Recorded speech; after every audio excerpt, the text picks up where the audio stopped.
meil tulid ju valimised ja siis meid oli hoiatatud, minul oli võimalus siis esimest korda valima minna. Meid oli hoiatatud, et me ei tohi mitte midagi maha tõmmata ega rikkuda, ega isegi mitte nendesse rohelistesse kappidesse minna, kus sa midagi sealt ümbrikusse paned, et sa võid midagi sinna muud panna ja et siis võivad sellel olla halvad tagajärjed.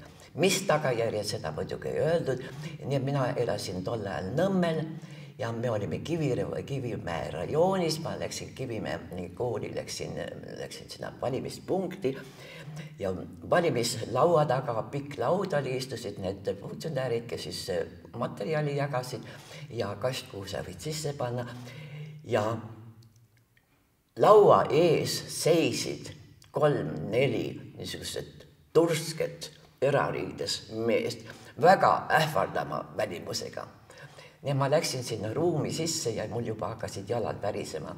Ja päeva pärast antakse mulle see ümbrik ja antakse üks mingisugune lapakas seda. Ma ei julgenud isegi mitte lapaka peale vaadata, mis nimi seal oli, kellele ma pidin hääletama. Ma värisevate kättega panin selle nime sinna ümbrikusse, kleepisin kinni ja andsin seal otse teed ära. Ja ma mõtlesin, et siis hakkasid need hirmud peale. Sel päeval oli meil olid loengud ja see oli siis öösel oli see küüditamine olnud. Järsku hakkasid jutud rääkima, et midagi kohutavat oli juhtunud ja keegi tahtis minuga oli helistanud mulle kantseleisse, et tahab minuga rääkida. Ja see oli üks keegi tuttav, kes ütles, et kas sa saad kohe tulla, et sind oleks tarvis. Ja tõesti, see oli üks niisugune juhus, meil kool pandi kinni ja öeldi jah, et on inimesi küüditatud ja ära viidud. Ja mina sain selle inimesega kokku, see oli üks härra, kes oli minu õe koolivend oli ja sellega läksime kuskile Riia tänavale ühte korterisse. Ja see lugu oli niimoodi, et ühes perekonnas lapsed olid olnud Elvas tädi juures ja kui nad hommikul koju jõudsid, siis olid isa ja ema ära viidud. Ja nad naabrid ütlesid, ärge minge praegu on siis läbiotsijad korteris, minge kuskile mujale. Ja nad olid kellegi tuttave juurde jooksnud ja siis see tuttav paigutas nad kuskile sõbra juurde ühte korterisse ja siis oli tal kedagi naisinimest tarvis, need olid 2 tütarlast olid, koolis käijad tütarlapsed. Nime ma enam ei mäleta. Aga muidugi tüdrukud nutsid hirmsasti, olid õnnetud ja see oli üks üürituba kellegi kaupmehe juures. Ja kui me seal räägime ja helistatakse kella, tulevad ja kõrvalt oli see perekond ära viidud. Ja tulevad uuesti need läbiotsijad sinna, see korteri peremehed läheb vastu ja ütleb, et tulid siia nüüd. Ja mõtlesime nüüd, et mis asja, kui nad meie tuppa ka tulevad. Tüdrukud olid nii hirmu täis, et oi, nüüd nad saavad mind ka kätte või meid ka kätte. Ja mul tuli mõte, et me võime ju laulda ja me olime vene keelt natuke õppinud viimases klassis ja panime venekeelset laulma Moskva maja, utrkraasid, nežnusveetom. Panime niisugused laulud peale ja lihtsalt hakkasime lällama. Ja siis läks korteri peremees, läks nende läbiotsijate juurde ja ütles, et ega me teid ei sega ometigi, et meil on siin lõbus seltskond. Oh ei. Aga me vahepeal kuulsime, et hõbedat lirinat oli ja nad käisid kõik kapid läbi ja kõik niimoodi. Nii siis, kui nad ära olid läinud, siis nojah, siis jäid meie laulud sinna paika ja olime jälle kurvad. Ja mina sain õpetaja koha Kivimäe algkooli. Nii et terve Saksa okupatsiooni aja olin mina Kivimäel kooliõpetaja. Teada oli, et venelased tulevad juba ligemale, jõuavad ligemale. Siis oli meil telefonitee, ühendus oli emaga ja me palusime, et tema tooks oma asju kaasa ja tuleks võimalikult kiiresti Haapsaluse järele. Just isa oli rääkinud mitmel pool, et saaks Rootsi. Ja ma usun, et oli 3 inimesega oli nagu räägitud. Meie ootasime, ema ei tulnud, aga viimase rongiga oli ta siiski tulnud mitme pakiga ja ei saanud vagunisse sisse, vaid oli selle väljas olid sellised platvormid ja ema oli selle sõitnud. Ema kirjeldas, et inimesed olid isegi katusel, rongi katusel, kui see viimane rong Haapsalu poole välja tuli. Isa oli võtnud kaasa piiritust, sest seal oli öeldud, et piiritus olevat parem, sest meil ei olnud neid midagi Vene rublasid ja niisugust asju, Vene kuld, raha, mida soovitati, et kui seda on, et see teeb meile alati võimaluse edasi minna või kellelgi midagi anda, siis võtta kuldraha kaasa.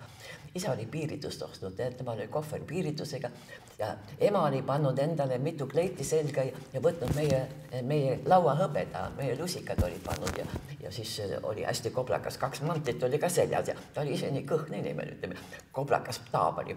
Sest isa ütles, kui me hakkasime minema, kui meie siia jääme, siis on meie kõik Siberis või lastakse mind maha. Sest ta oli kaitseväes, Kaitseliidus olnud.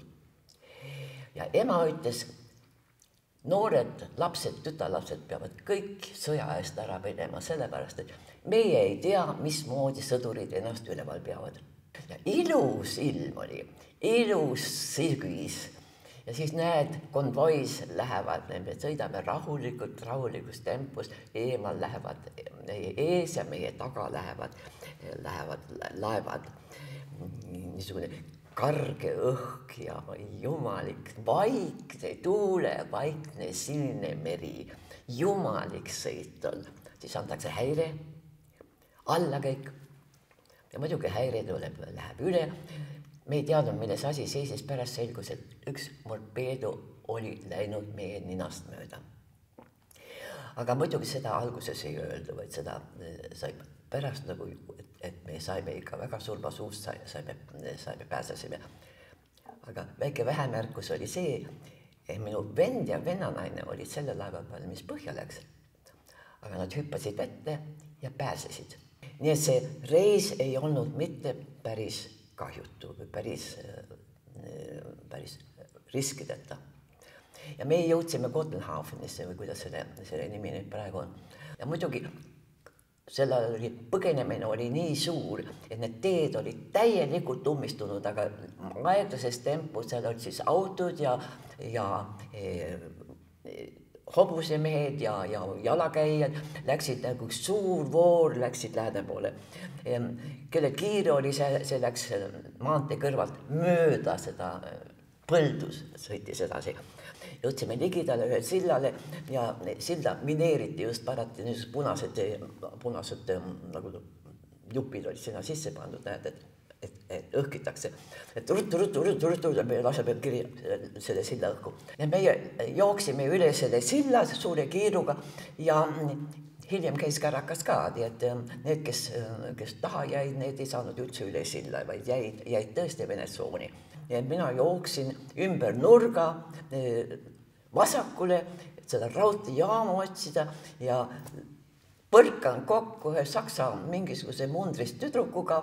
Mis munder see oli, seda ma ei tea, igatahes niisugune kokkupõrge, tema jooksis ka ja mina jooksin ka, et me lõime otsmikud, lõime otseteed kohe kokku ja hakkame naerma. Nii koomiline situatsioon, jumala pärast. Ja tema küsib, no kus teie siis lähte?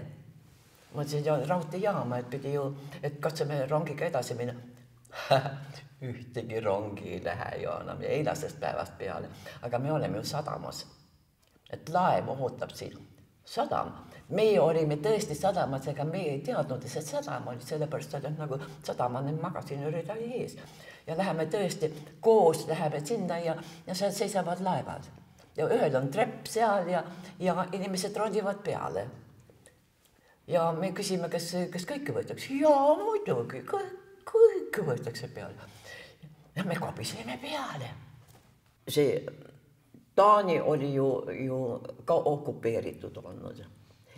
Ja sellest hoolimata oli see küllus, mis me pärast okupatsiooni aastaid nägime, see oli nii, ma ütlen, et ma ei mõista seda kirjeldada, kui sa läheb poe aknast mööda ja sa näed seal hunnikute kaupa vorste või juuste või pood, siis igasugused kleedid ja pügalad ja kingad ja kõik on, et vaatad nii kui nagu imelooma, siis et see suuren sees oli mingisugune laagri alguses oli põrandal magasime kottide peal ja siis kohtan ühte vana sõpra, lapsepõlve sõpra kohtan seal ja siis esimene asi ta ütleb, lähme ostame tordi, seda peab pühitsema ja me ostsime terve tordi, noh, ütleme, mitte suure tordi, aga lihtsalt kordita.